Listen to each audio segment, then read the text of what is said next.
جب گھر کے تعلقات اپنی ازواج اپنی اہلیہ کے ساتھ ٹھیک نہ ہوں وہ گھر برباد ہو جاتا ہے، وہ سکون میں نہیں رہتا، نہ ہی اس کی اولاد اچھی رہتی ہے، نہ وہ اس اولاد کی تربیت کر سکتا ہے۔ مال پیسہ جمع ہونے کے باوجود سب سے بڑی چیز یہ ہے کہ اس کی زوجہ اس کا ساتھ نہیں دیتی، اس کی زوجہ اس کا کہنا نہیں مانتی، اس کی زوجہ اس سے جدا ہو گئی ہے۔ اس مال کی فراوانی تھی لیکن اس کے باوجود اس کی بیگم اس سے جدا ہو گئی۔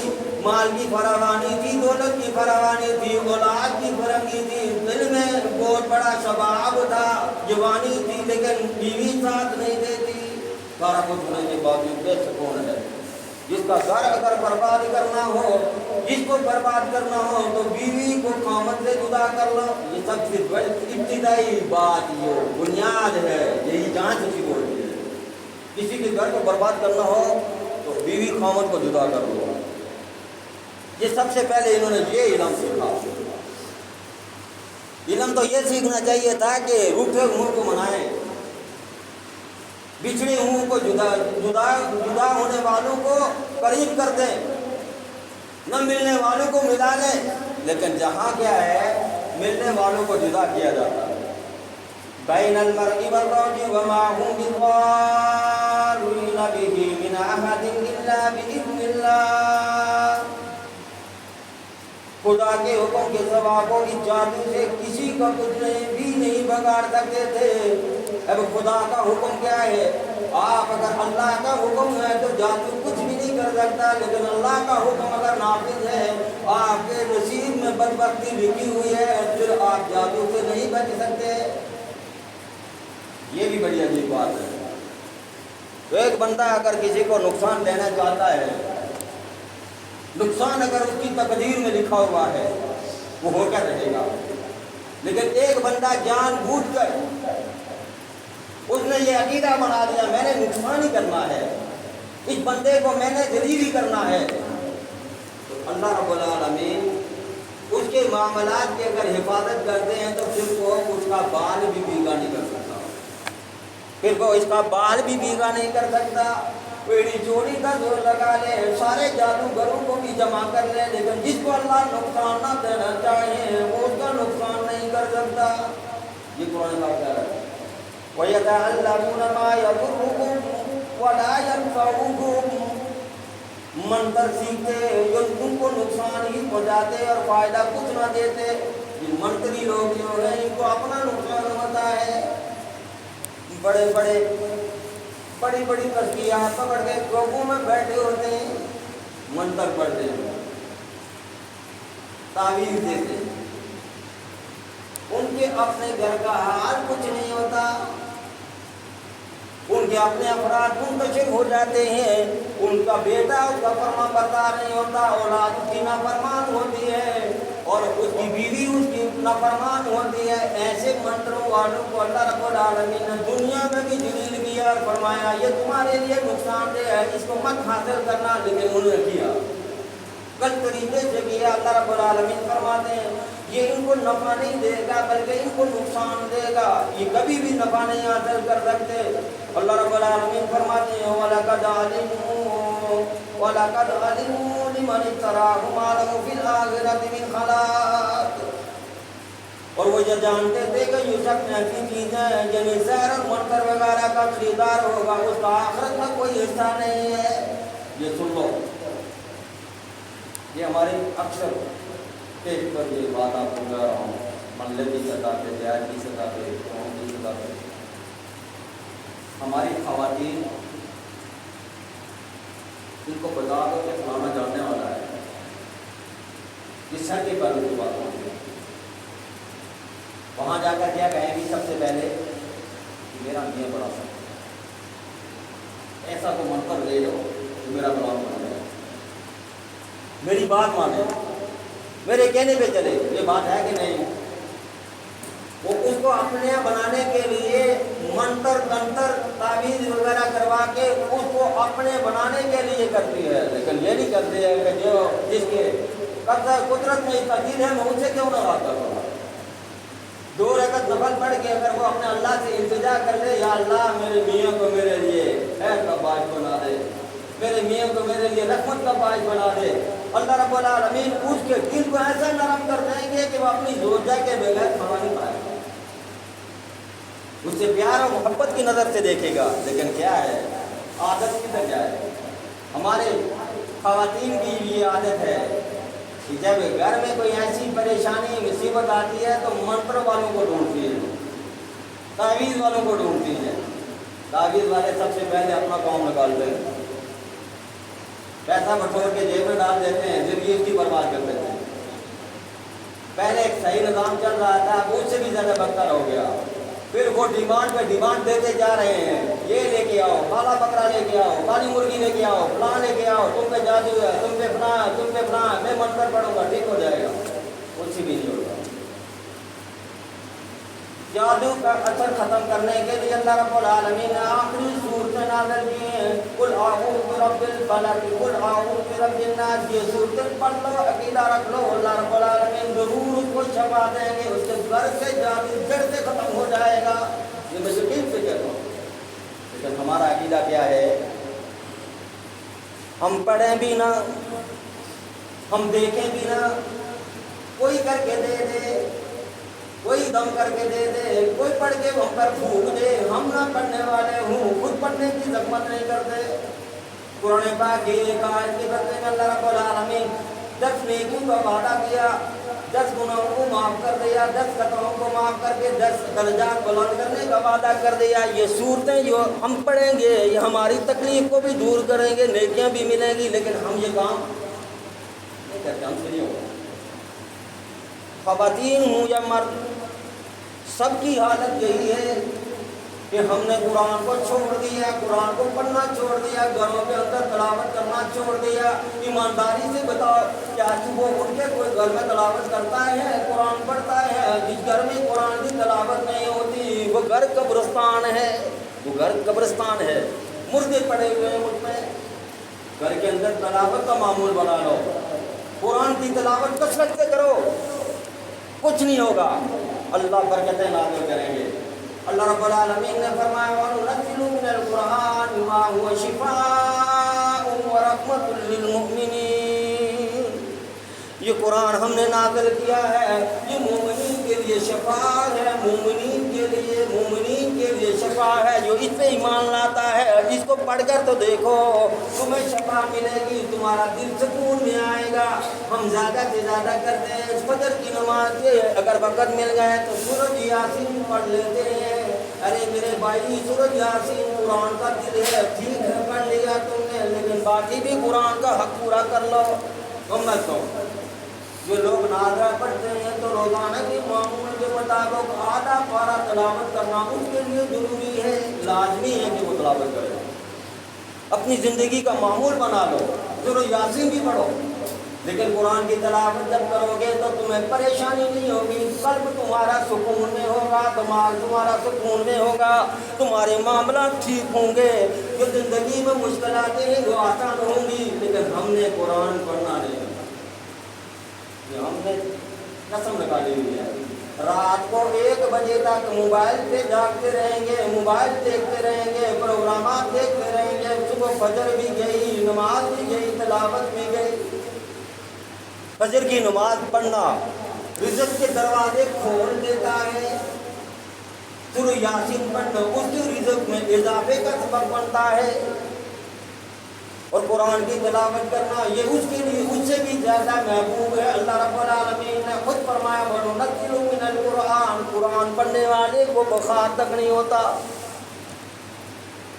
اس کے لیے اللہ تعالیٰ نے شفا نازل کی ہوئی ہے, اسی میں شفا ہے. لیکن ہم باقی ڈائجسٹ ہم پڑھیں گے, لیکن قرآن کو پڑھنے کے لیے, قرآن پڑھنے کے لیے وضو کرنا پڑے گا بھائی. قرآن پڑھنے کے لیے جسم کے کپڑے پاک ہونا ضروری ہے, جسم پاک ہونا ضروری ہے. ہم یہ کام کرنے والے نہیں. دوپہر 10 بجے اٹھیں گے, 10:30 بجے ہمارا ناشتہ لگتا ہے. اپنے آپ کو دیکھو, حال بتا رہا ہوں, 10:30 بجے ناشتہ لگتا ہے. جو بندہ 10:30 بجے ناشتہ کرے, فجر کی نماز بھی نہ پڑھے, کہ اللہ رب العالمین اس سے راضی ہیں. نعمتیں تو اس کو ملی ہوئی ہیں, لیکن آزمائش اولاد کی فراوانی ہے، گھر میں آٹا موجود ہے، چینی موجود ہے، سب کچھ موجود ہے، لیکن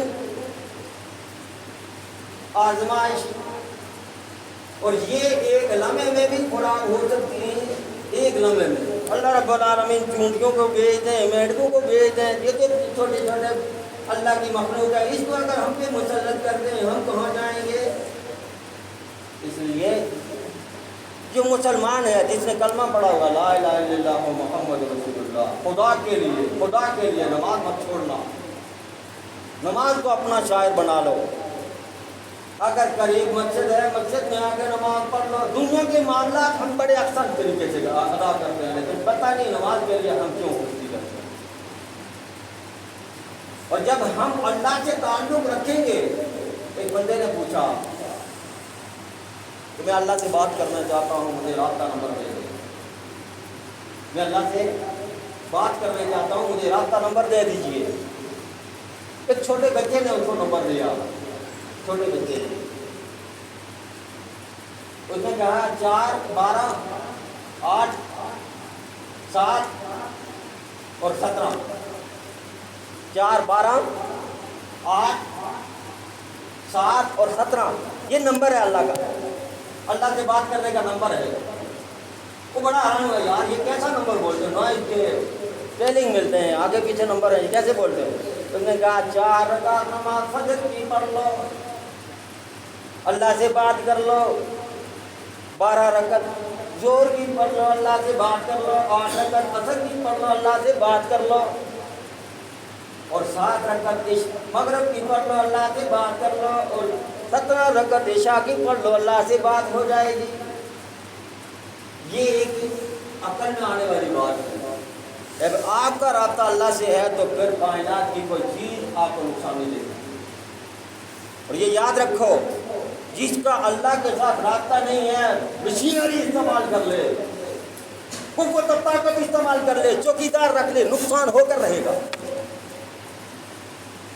اگر درمیان سے اس نے اللہ کو نکال دیا نقصان ہو کر رہے گا۔ اور اللہ سے تعلق نماز کے ذریعے سے، اور بہت ایمرجنسی ہے۔ آپ دیکھیں کہ آپ کی وہ دل کی کیفیت بدل نہیں رہی، میرے معاملات حل نہیں ہو رہے ہیں، یقین کے ساتھ، کامل یقین کے ساتھ، کامل ایمان کے ساتھ آپ وضو کر کے مسجد میں آ جائیں، رات کے 2 بجے کے بعد 3 بجے کے درمیان آپ مسجد میں آ جائیں، آ کے 2 رکعت پڑھ کے اپنے اللہ سے صرف یہ کہہ دیں، میرے اللہ میرا یہ مسئلہ ہے، میرا یہ معاملہ ہے، تو حل کر دے۔ آپ کی زبان سے یہ جملے نکلیں گے، مسئلہ پہلے حل ہوگا، یقین کے ساتھ، یہ نہیں کہ توقع آپ کسی اور پہ رکھ کے بیٹھے ہو تو بات آپ اللہ سے کرتے ہو، ایسے نہیں، یقین کے ساتھ اللہ سے جب رابطہ کرو گے۔ رات کی یہ ایمرجنسی نماز ہے، جس طرح کہتے ہیں کہ 1122 والے کسی کو اٹھاتے ہیں موت کی کیفیت میں ہوتا ہے روڈ کے اوپر، یہ 1122 والا نمبر ہے، ڈائریکٹ اللہ سے آپ کے راستے ہو جائیں گے، اللہ تعالیٰ آپ کو آپ کے سارے مسائل حل کر دے گا۔ لیکن اٹھے تو صحیح، جو سوتا ہی 1 بجے ہے تو وہ 2 ڈھائی بجے کیسے اٹھے گا؟ ہم نے اپنی زندگی کی ترتیب ختم کر دی ہے۔ عشاء کی نماز کے بعد فوراً، اگر کھانا نہیں کھایا، کھانا کھا کے فوراً سو جاؤ، باقی معاملات دوسرے دن کے لیے چھوڑ دو۔ جو زندگی کے جو معاملات آپ کر گزرے ہیں دن کے اندر، اس کو پیچھے رہنے دو، بس ٹھیک ہے، جو ہو گیا ہو گیا، اب کل کے بارے میں سوچو، اللہ سے دعا کر کے سو جاؤ کہ اے اللہ مجھے فجر کی نماز میں اٹھا دے، نیت ہی نہیں کرتے۔ سونے کا طریقہ ہمارا سنت کے خلاف، بیٹھنے کا طریقہ ہمارا سنت کے خلاف، کھانے کا طریقہ ہمارا سنت کے خلاف، کسی کو کچھ کہنا ہو تو کہنے کا انداز ہمارا سنت کے خلاف، کسی سے ملنا ہو تو ملنے کا انداز ہمارا سنت کے خلاف۔ تو کیسے یہ کام ہوگا؟ یہ شریعت محمدی صلی اللہ علیہ وسلم ہمارے پاس موجود ہے، اس کو ہم ٹچ ہی نہیں کرتے، انٹچ رکھا ہوا ہے۔ جب ایسے معاملات ہم کریں گے تو ہماری زندگی ہمارے لیے عجیب بنتی جائے گی۔ قرآن پاک میں اللہ تعالیٰ نے یہودیوں اور نصرانیوں کی بربادی کا اعلان کیا، صرف اس لیے کہ وہ ایمان نہیں لائے۔ پیارے پیغمبر کی تصدیق نہیں کی تو اللہ رب العالمین نے ان کی ہلاکت اور بربادی کا اعلان کر دیا۔ ہم کلمہ پڑھتے ہیں لیکن شریعت کو چھوڑ کے جو شریعت کہتی ہے وہ ہم کرتے نہیں ہیں، اپنے من مانی اپنی زندگی اپنی آرزو اپنی تمنا کے ساتھ گزارتے ہیں۔ کس طرح ہمارے بچے ہمارے معاملات کیسے چلیں گے، ہم نے رشتہ داروں کے ساتھ کس طرح بات کرنی ہے، ہم نے رشتہ داروں کے ساتھ کیسے تعلقات رکھنے ہیں، ہم نے پڑوسی کے ساتھ کیسے تعلقات رکھنے ہیں۔ ایمان سے بتائیے 360 حقوق ہیں وہ پڑوسیوں کے، کیا ہم پورے کرتے ہیں؟ ایک حقوق بھی نہیں پورا کرتے، کبھی کسی سے پوچھتے ہی نہیں ہیں تیرا کیا حال ہے، کس حال میں زندگی گزار رہے ہو، تمہاری زندگی کیسے گزر رہی ہے، یہ بھی نہیں پوچھتے۔ 360 حقوق ہیں۔ حضور صلی اللہ علیہ وسلم نے فرمایا مجھے ڈر ہے کہ اللہ رب العالمین یہ میرے پڑوسی کو حقدار نہ بنا دے وراثت میں، مجھے اس چیز کا ڈر لگ رہا ہے کہ پڑوسی کہیں میرے وراثت کا حقدار نہ بن جائے۔ آپ صلی اللہ علیہ وسلم نے دعا فرمائی کہ جس نے پڑوسی کے حق حقوق کی پاسداری کی اس کو میں ضمانت دیتا ہوں، میری ضمانت ہے۔ لیکن خدا را معاملات سب کے چلتے ہیں، سب اچھا کھانا کھاتے ہیں، سب اچھا پہنتے ہیں، سب کچھ اچھا کرتے ہیں، لیکن خیریت ایک دوسرے سے پوچھنا یہ ضروری اور لازمی ہے۔ پوچھ لیا کریں، کیا پتا کو کس حال میں ہوگا۔ کوئی اگر بیمار ہے تو اس کی مدد کر لیں، کوئی اگر کسی بہت سارے لوگ ایسے ہوتے ہیں اسٹیج پوسٹ ہوتے ہیں جن کے پاس سفید کپڑے تو لگے ہوتے ہیں، باہر سے تو وہ بہت اس طرح لگتا ہے کہ امیر ترین آدمی ہوگا، لیکن اندر سے وہ کچھ بھی نہیں، اس کی جیب کے اندر کسر سے نہیں ہوتے۔ کسی سے تحقیق کر کے اس کی جیب میں 500 1000 ڈال دیا کرو، لیکن نہیں، یہ ہم نہیں کرتے۔ ہم نے کرنا کیا جس کو ہم نے ٹھیکا لیا ہوا ہے، یہ ہمارا کیا لگتا ہے؟ یہ پتہ اس وقت لگے گا جب آنکھیں بند ہوں گی، جب سارے اعمال منقطع ہو جائیں گے سوائے 3 اعمال کے۔ انسان اس وقت کہے گا آئے کاش کہ میں نے یہ عمل کیا ہوتا، آج مجھے رسوائی کا سامنا نہ کرنا پڑتا۔ وہ 3 اعمال انسان کے باقی رہیں گے جو اس نے دنیا میں کیے۔ وہ 3 اعمال کیا ہیں؟ اللہ کے گھر کو بنایا، اس کو آباد کیا، اللہ کے دین کو پھیلانے کے لیے اس نے کام کیا، اور اپنی اولاد کو صالح اور نیک بنایا۔ ہم اولاد کو صالح نیک نہیں بناتے، ہم اپنی اولاد کو نماز کا پابند نہیں کر سکتے تو مرنے کے بعد یہ ہمارے دعائیں کریں گی؟ نہیں کریں گی۔ انہوں نے تو ہمارا نام ہی نہیں لینا، اگر لیں گے بھی تو کہیں گے انہوں نے بنایا کیا تھا ہمارے لیے، کچھ بھی نہیں بنایا تھا، یہ تو خود کھا پی کے چلے گئے، ہمارے لیے کچھ نہیں چھوڑا، یہ بات کہیں گے۔ وہ باپ ساری زندگی اپنی اولاد کے لیے دن رات محنت کرتا ہے، ہر جگہ کا سفر کرتا ہے، مشکل ترین حالات اس کے سامنے آتے ہیں، وہ ان کو جوتی کی نوک پہ ٹھکراتا ہے، پرواہ تک نہیں کرتا، اپنے جسم کو تکلیف دینے کے بعد پھر وہ اپنی اولاد کو جہاں تک پہنچاتا ہے، لیکن اولاد کا آخری جملہ یہی ہوتا ہے، اس نے بنایا کیا ہمارے لیے۔ یہ نافرمان اولاد کی سب سے بڑی نشانی ہے۔ یاد رکھو، اتنی محنت کرو کہ آپ کی آخرت سنور جائے، آخرت بن جائے، آخرت تمہارے ٹھیک ہو جائے، تمہاری قبر ٹھیک ہو جائے، بس دنیا ادھر ہی رہے گی۔ بچوں کی تربیت اس انداز میں کرو کہ یہ میری قبر میں تنہائی میں مجھے یاد کیا کرے، تب جا کر کامیابی ہے، ورنہ ناکامی ہمارا مقدر ہے۔ کلمہ پڑھ لینے کے باوجود سزا ہمیں ضرور ملے گی، گناہوں کی، نافرمانیوں کی، غلط کاریوں کی، بدکاریوں کی، یہ جو ہم کرتے ہیں اس کی سزا ہمیں ضرور ملے گی۔ لیکن کیا اگر ان سزاؤں سے بچنا ہے تو پیچھے ایسا کام کر کے چھوڑ جاؤ جو تمہاری زندگی کے لیے گواہ بن کے رہے گی، یہ بندہ ٹھیک تھا، یہ اگر آپ نے مسجد کے کسی کونے کو تعمیر کیا، یہ گواہی دیتا ہے، دے گا۔ یہ اللہ کے جنت، یعنی اللہ کے رسول صلی اللہ علیہ وسلم نے فرمایا خانہ کعبہ اللہ کا گھر ہے، یہ خانہ کعبہ کی بیٹیاں ہیں، اور جنت کے ٹکڑے میں سے ایک ٹکڑا ہے، مسجد جنت کے ٹکڑوں میں سے ایک ٹکڑا ہے، جس نے اس کی تعمیرات میں حصہ لیا، جس نے اس کے بنانے میں اس کا کردار ادا کیا، اپنی صلاحیتیں لگائی، تو اللہ رب العالمین قیامت کے دن اس کے لیے شفاعت کا ذریعہ بنا۔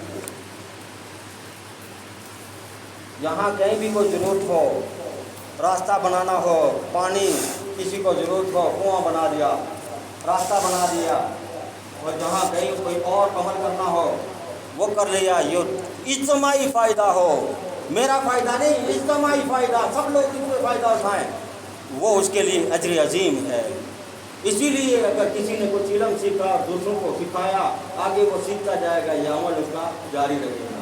اولاد کے لیے اس لیے فرمایا کہ اولاد جب بھی نماز پڑھتی ہے رب اغفر ورحم وانت خیر الراحمین، جب اس کے منہ سے یہ الفاظ نکلتے ہیں اللہ رب العالمین اس کے والدین کی بخشش کرتے ہیں۔ یہ بندہ اپنی بے بسی کا اعلان کر رہا ہے، یہ چھوٹا تھا تو اسے اپنے ماں باپ کے بارے میں کہتا ہے کہ میں تو چھوٹا تھا، ان ماں باپ نے میرے لیے بہت کچھ کیا ہے، رب العالمین ان کو تو معاف کر دے۔ جب ایسا کام کرے گا تو اللہ رب العالمین اس کی زندگی میں کبھی پریشانی نہیں آئے گی۔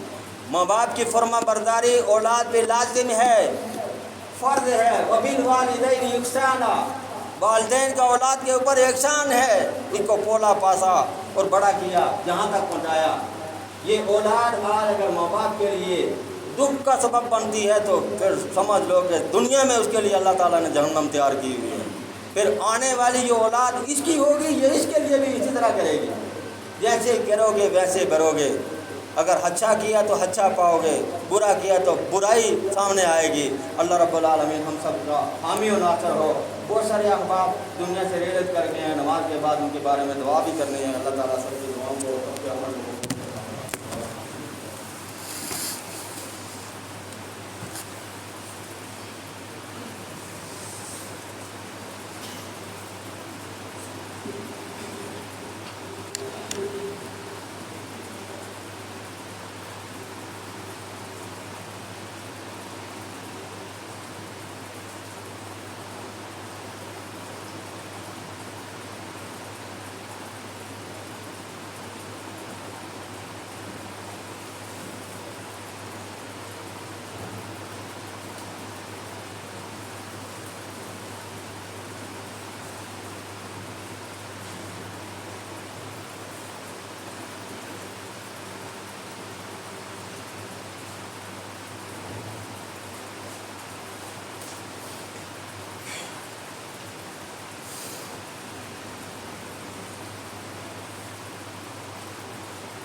الحمد لله عالم ذات عالم صفات جميع سمات كبير شان جليل قدير رفيع ذكر متعالى من جليل القرآن صحيح العلم عزيز العلم بصير العلم كثير الغفران جميل الصلاة جدير العطاء مجيب الطعام بالإحسان ونشهد أن لا إله إلا الله وحده لا شريك له ونشهد أن سيدنا ومولانا محمدا عبده ورسوله أعوذ بالله من الشيطان الرجيم بسم الله الرحمن الرحيم والعصر إن الإنسان لفي خسر إلا الذين آمنوا وعملوا الصالحات وتواصوا بالحق وتواصوا بالصبر لمن الملك كل يوم واحد الكسران أحسن الكلام كلامنا كلام كل نفس ذائقة الموت ثم إلينا ترجعون بارك الله لنا ولكم في القرآن العظيم ونفعنا وإياكم بالآيات والذكر الحكيم.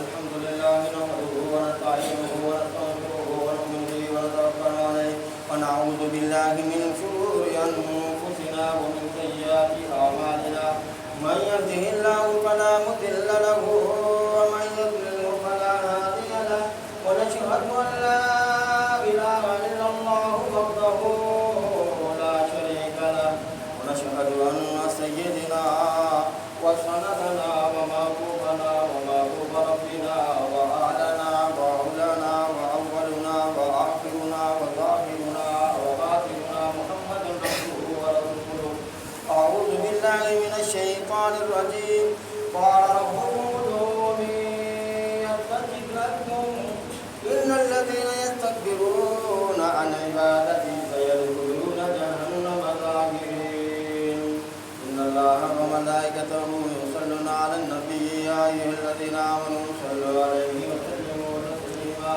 اللهم صل على محمد وعلى آل سيدنا محمد وأصحاب سيدنا محمد وأزواج سيدنا محمد وبارك وسلم إن الله يأمر بالعدل والإحسان وإيتاء ذي القربى وينهى عن الفحشاء والمنكر والبغي يعظكم لعلكم تذكرون فاذكروني أذكركم واشكروا لي ولا تكفرون.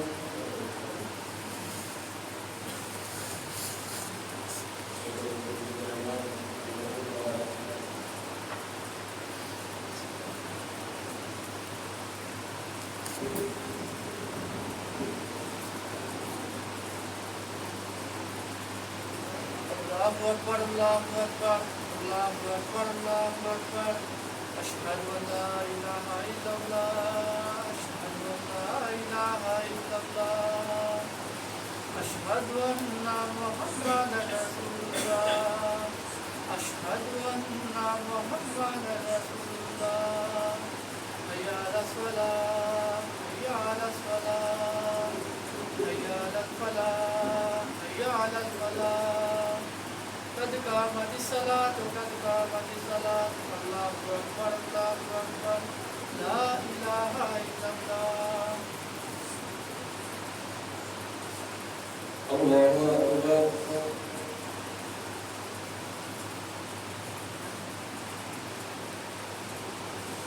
الحمد لله رب العالمين الرحمن الرحيم مالك يوم الدين إياك نعبد وإياك نستعين اهدنا الصراط المستقيم صراط الذين أنعمت عليهم غير المغضوب عليهم ولا الضالين.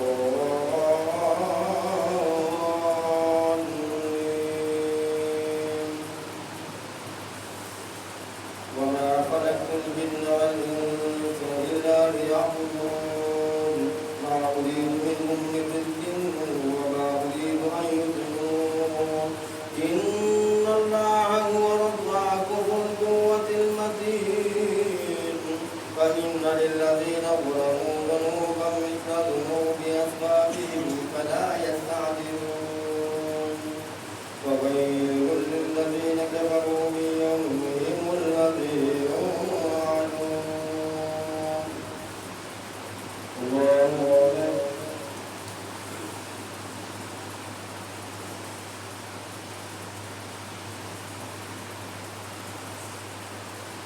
سمع الله لمن حمده.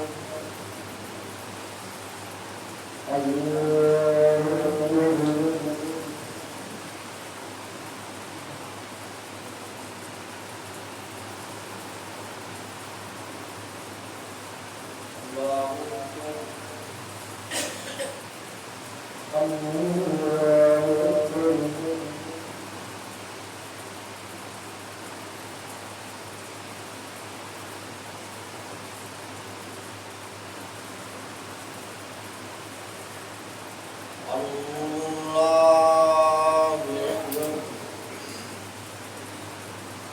الحمد لله رب العالمين الرحمن الرحيم مالك يوم الدين إياك نعبد وإياك نستعين اهدنا الصراط المستقيم صراط الذين أنعمت عليهم غير المغضوب عليهم ولا الضالين.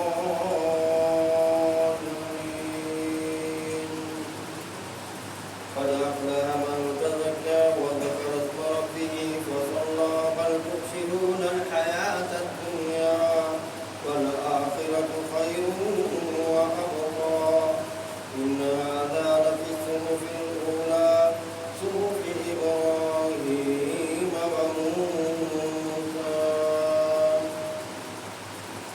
الله أكبر.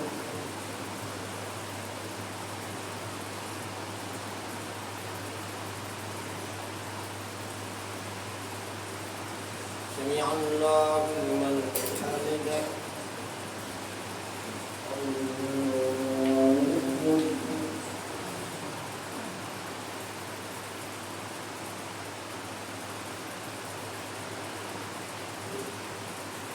الله أكبر. الله أكبر.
Thank